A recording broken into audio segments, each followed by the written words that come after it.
Happy Monday, everybody. My name is Brandon Rosa, and welcome to episode 106 of the Xbox in 10 podcast, your weekly source of Xbox gaming news covered in around 10 minutes. Every Monday, this podcast covers new game releases, the previous week's gaming news, and we all learn an Xbox-related fun fact together. This show is on YouTube and podcast services around the world, so please subscribe on your favorite and leave a review. Xboxin10.com, no numbers, is your quick source for links to all of our podcast destinations and social media profiles, which you can follow at Xboxin10. To start, let's talk game releases. The big games out last week were the DLC Wasteland 3: The Battle of Steeltown, and the game Ghosts and Goblins Resurrection. The games coming out this week include Chivalry 2, The Elder Scrolls Online Blackwood, Phantasy Star Online 2 New Genesis, Alba: A Wildlife Adventure, Ninja Gaiden Master Collection, Life of Fly 2, Let's Cook Together, Farm Frenzy Refreshed, and Super Soccer Blast America vs. Europe. An unusually small list of games have been announced coming to Xbox Game Pass, and I say unusual because we're probably going to get a plethora of games coming at the E3 showcase this weekend. These games include The Wild at Heart, playable now on cloud, For Honor, playable now on cloud and console, on June 8th, Backbone on PC, and on June 10th, cloud, console, and PC, you can play Darkest Dungeon. Now into last week's biggest news stories, and we have 9 to cover this week. Number 1, 2K's E3 plans seemingly leaked, including Borderlands spin-off and a Marvel game. Rebecca Valentine at IGN writes, "It's possible that 2K Games E3 announcements have been leaked on Reddit, and they include a Borderlands spin-off featuring Tiny Tina, a new Marvel game, and a very early development action game.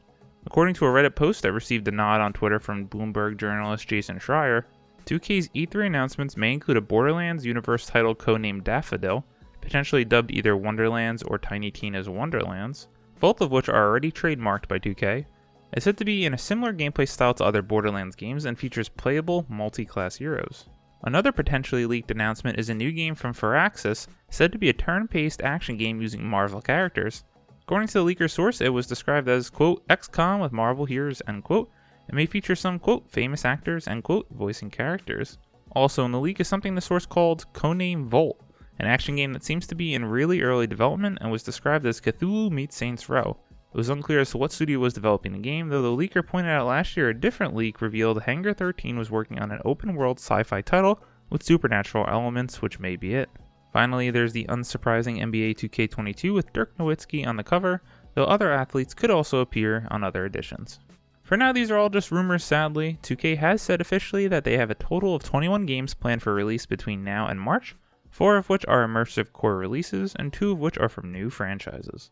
This is very exciting. I would love a Marvel XCOM game.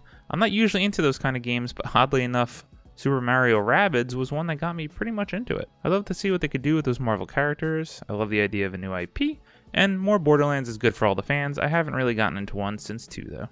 Number 2, Square Enix announces E3 presentation featuring a new Eidos Montreal game. Ryan Gilliam at Polygon writes, Square Enix will have its own E3 showcase on Sunday, June 13th during the kickoff weekend for E3 2021, the company announced on Thursday. Known as Square Enix Presents, the show will go live at 3:15 p.m. Eastern Time on June 13th.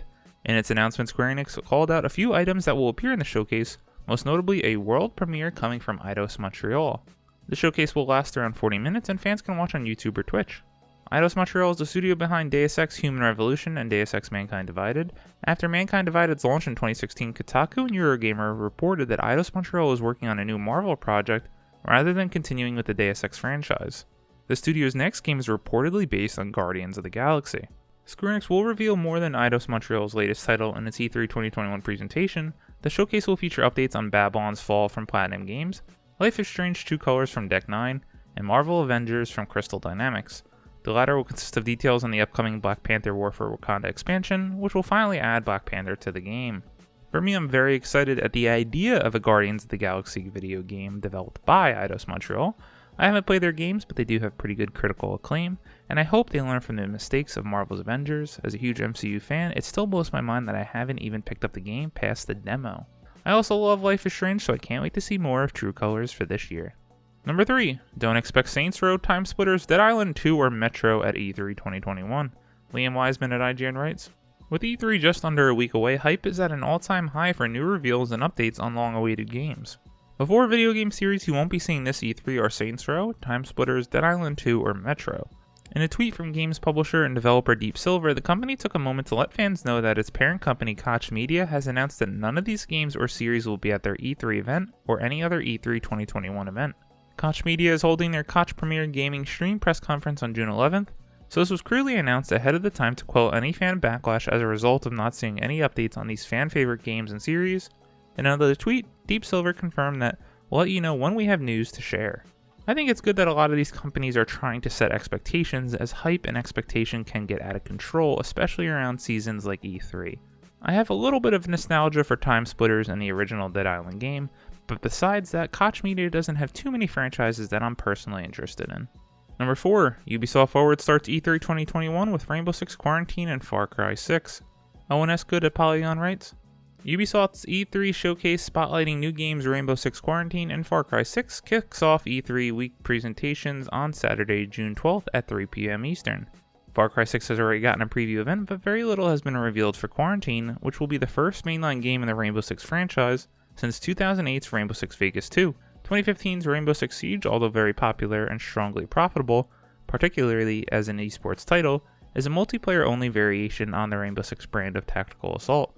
Quarantine was announced at E3 2019, and the game was twice delayed from its original 2020 launch window. In October, Ubisoft told investors that Quarantine would launch in its fiscal year spanning 2021 to 2022, which ends next March. Ubisoft's announcement on Thursday also name-checked live service games like For Honor, Trackmania, and The Crew 2. Watch Dogs Legion, whose premium expansion Bloodline is due to launch by the end of this month, will also get a close look. Ubisoft Forward will have a 1-hour pre-show at 2 p.m. Eastern, preceding the event's kickoff at noon on June 12th. Following Ubisoft Forward, Rainbow Six's Siege community managers will hold a briefing at 4 p.m. Eastern. For whatever the reason is, there aren't many Ubisoft games that catch me as of late. The two notable in the last, 5 or 6 years would have to be Assassin's Creed Odyssey, which I didn't beat but had a lot of fun playing for the time I did, and as I mentioned earlier, Mario Rabbids. I am intrigued to see more of Riders Republic, which could possibly be like a fun battle royale extreme sports game that I can play with my friends, and I'm sure we will see more at the presentation this week. Number 5, Tell Me Why is free on Xbox and Steam throughout Pride Month. Kat Bailey at IGN writes, Tell Me Why will be free throughout Pride Month, don't not announced today. From June 1st to the 30th, it will be possible to download this queer episodic adventure game to the platform of your choice, or it will be available permanently. In a post on Tell Me Why's official site, Don't Nod wrote that the decision is part of a desire to allow, quote, even more people to access the game, end quote. Don't Nod also hopes to encourage players to spend money in places that will directly affect trans and queer communities. Quote, we've received heartfelt messages from players all over the world about how Tyler's homecoming as a trans man and Allison's struggle with trauma have impacted them, encouraged them, or made them feel a little less alone, especially amid the ongoing global COVID-19 pandemic and pervasive transphobic rhetoric in places like the United States and the United Kingdom, end quote, Don't Nod wrote. In addition to revealing that Tell Me Why will be free, Don't Nod encourage fans to support games by queer and trans creators. Some of the games Don't Nod listed include Spirit Swap by Soft Not Weak, Iconfell by Happy Ray Games, and If Found by Dreamfeel. I think this is awesome that Don't Nod is doing this, and I highly encourage everyone to play this game. It certainly had an impact on me as well. Number 6, Need for Speed Hot Pursuit Remastered joins Xbox Game Pass and EA Play later this month. Sean Carey at True Achievements writes, EA has announced that Need for Speed Hot Pursuit Remastered is coming to EA Play, Xbox Game Pass Ultimate, and Xbox Game Pass for PC on June 24th. The remaster of the classic racing title launched for Xbox One in November last year, and includes all the original game's post-launch content, a bunch of quality-of-life updates, and improved visuals.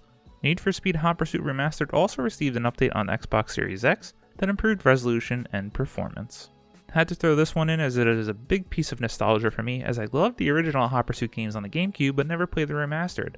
Certainly gonna have to jump in this month and check it out for myself. Number 7, Crysis Remastered Trilogy announced for fall 2021.